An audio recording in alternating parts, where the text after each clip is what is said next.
Sobota 31.5.2025, zase mi cestou sem na Mijavské Kopanice sa rozsvietilo, že mám defekt, alebo tá istá závada, ktorá sa od výroby opakuje stále.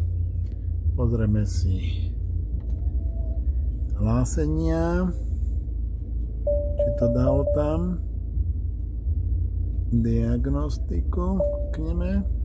Prázdny seznam.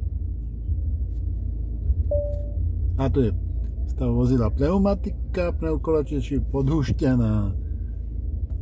Kúkneme. Všetky pneumatiky sú akože podhustené.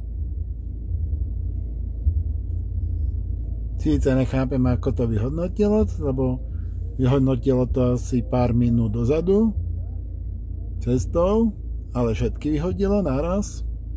Takže zajímavé. Neukazuje jednu poškodenú, ale všetky pneumatiky poškodené. Tak to dáme. RC detekce poklesu tlaku. Áno. Chybové hlásenie zmizlo a je to v poriadku zase. Uvidíme dokedy.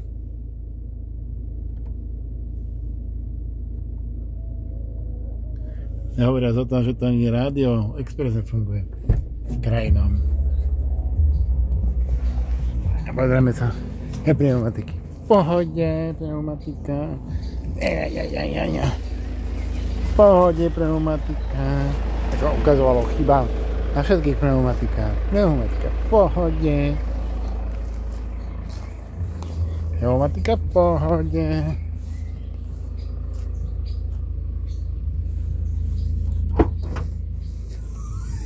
A táto všetko som doniesol.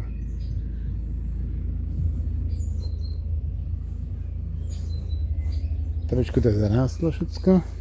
To, čo som chcel zvykať. Vypálilo sa. Máme nový postrek. Takže hrabkanie. Toyota Proace Verzo.